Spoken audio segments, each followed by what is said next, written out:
All right, today I'm going to be showing you how to properly install we're going to do the clutch slave cylinder and the clutch fork.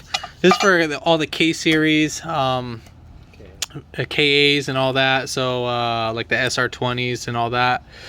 And the same thing as the RB20. I think the 300 ZX2. Yeah, so about like that. So basically what you can do if you wanted to seat in your bearing just like this, you can get an exhaust pipe, go buy an exhaust pipe, and you can seat it on the inside. I'll show that right now. And then we got to get the inside lubricated. So right here we have a I think it's a 1 3/4, but I think this is a 1 3/4, and then right here might be like 2 inches, I believe, or if not slightly a little bigger. So you need to put this guy right here on this, and it needs to sit on the outside lip. So as you can see right there, just want to make sure you guys see this. So you can see that right there. This is literally going to sit around the whole thing. It's going to sit on this surface. If you're going to be installing this guy, you do not want to hit on this bearing side or right here because you can damage that. You want to hit the inner side. And then basically we're going to, you would put a little bit lubrication. You can use like some brake grease, some synthetic brake grease. The little purple packs that they sell, you can put like a thin coat, and then you can use that for your clutch spine too as well. That's what I'm using. So you would basically put this guy right in there, and you can sit it right there, and then you'll just tap it down right there. It doesn't take a lot of force to seat this in. If you didn't want to tap right here and damage this, you can use like a rubber mallet, or I use like a hammer like that. But again, if you're not comfortable like that, put it on a piece of wood and then just hammer on this side. This is not from this job. This is like from another job that I did just to install a different bearing. So you would lubricate right here on this inside right there, and on the outer side, just to make it easier for install, and it'll be pretty forgiving too. So yeah, just a little closer detail just so you can see inside right there. Right there, it's not going to be sitting on the outer edge, it's just going to be sitting on the inner. So I just want to be a little bit more detailed on that so you guys can see what's going on. All right, so before we install this, you need to put like a little thin coat of grease in here. Now this will help prolong the like rust or whatever. If the little cast iron will rust over time, but over time it'll collect dirt. So eventually, I mean, just put like a thin coat. As you can see right there, usually in the center you want to kind of have a little bit more of a thicker puddle just in case, just because of the movement. So we'll put this guy right here. It's gonna go in one way, and you want to make sure right here it's clean. As you can see, there's a little bit dirt. I would recommend to get some Kirkland microfiber cloths. So I would grab that, clean that up, and then we would put this guy right in there. And then as you can see, once you put that in, you shouldn't hear any dirt. It should be smooth. So right now I can hear some dirt. So what I'm going to go ahead and do, I'm going to clean up the whole thing, and then I'm going to clean up the shaft area and then reinstall everything. So you do not want to hear any dirt. You want to make sure it's nice and smooth. So I don't know if you can hear like the little dirt, and you probably see the little specks right there. I don't know if you can see it. Is that little specks? No, that's just the way how it is. Well, you can actually see some dirt right here on the shaft itself. So I'm just gonna get this a little bit more cleaned up. Probably picked up dirt just while sitting down. Obviously we're doing it on a little dirt area, and then probably some wind picked it up. But yeah, let me get this cleaned up, and I'll get right back to the video. All right, so I'm going to be using AGS Slide Glide brake lubricant. Again, they sell these in the little purple packs. You don't have to buy this one in particular, but I just use this one. So obviously a little dab goes a long ways on these. So we're going to put a little thin coat. I cleaned up everything. So I just want you to see, you just literally want a nice little thin coat right there. So just like that. Then same thing for right over here. We're gonna put, this is the amount of grease I'm gonna be using on the inside.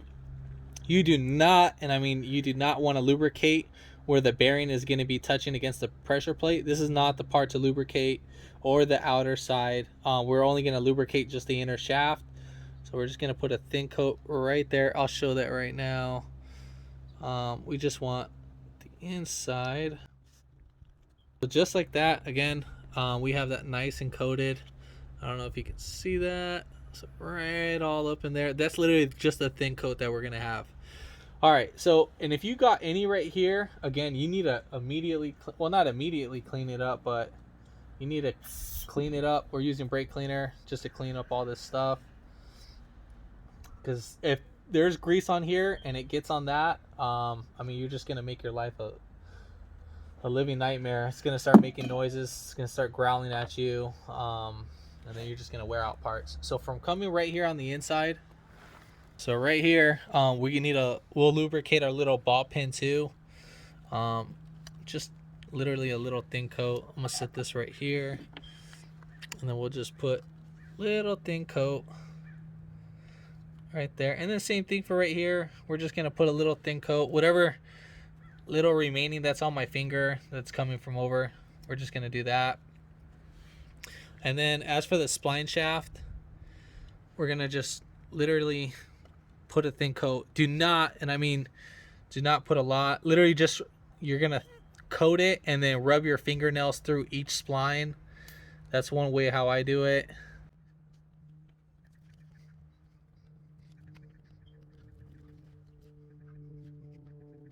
All right, so now that we got all that lubricated, so now what we're gonna go ahead and do, we have our little hook.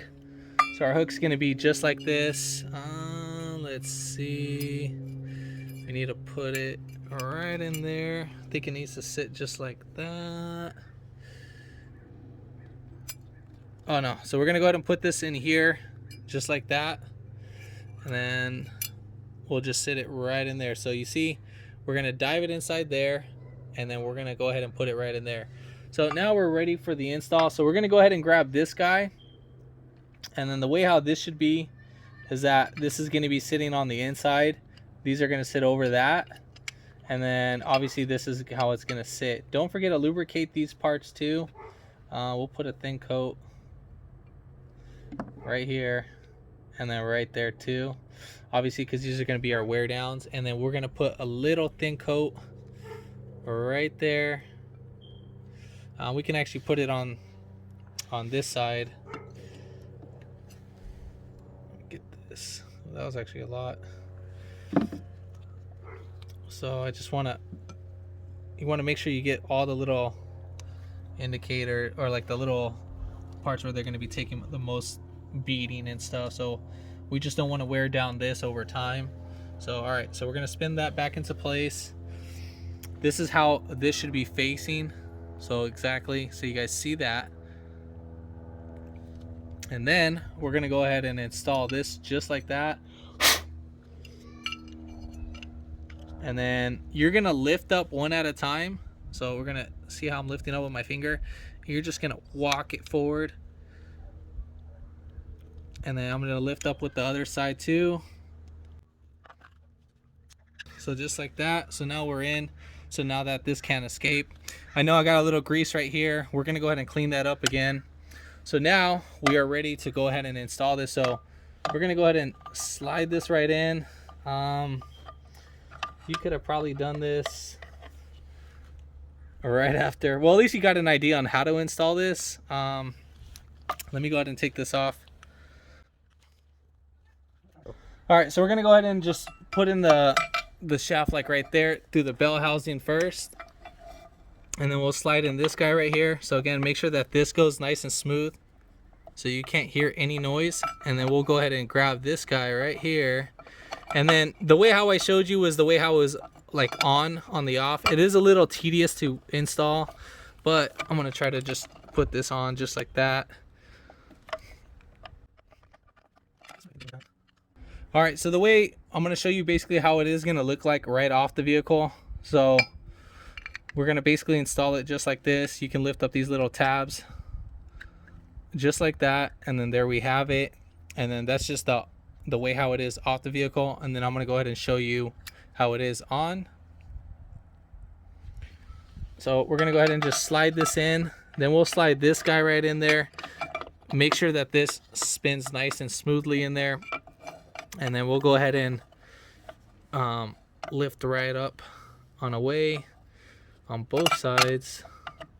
We'll start off with the bottom, do the top, and then right here, once you get to the ball, you're gonna go ahead and push that right in there. You're gonna hear it clip.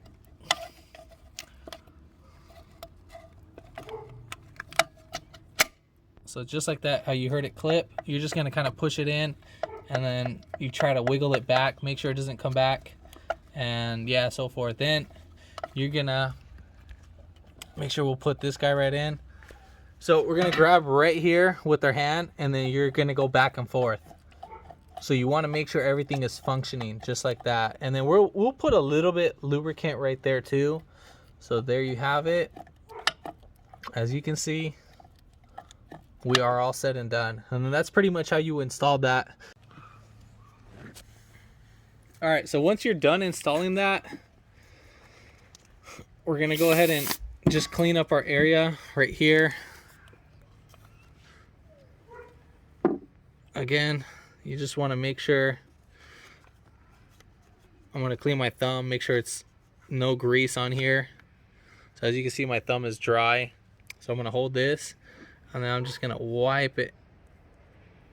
Again, this is the only spot that we want cleaned up, because that's what's going to be touching right here on the pressure plate. So if you look right over here on this pressure plate, that's where it's going to be touching. Those are the two surfaces that you want cleaned up. So we'll clean that up with brake cleaner. Again, you do not want those lubricated. And then you only need to lubricate just the spline shaft. You don't need to lubricate the splines on the clutch disc, the clutch disc itself. So we're fine right here. You can put like a little dab right there. It is a little lightly coated, and then that's pretty much it. And then you would put on your boot. I think we're missing the boot, so we don't have that. But yeah, if this video helped you out, give it a thumbs up, comment down below if you have any questions, and hit that subscribe button for more upcoming videos in the future. And thanks for watching.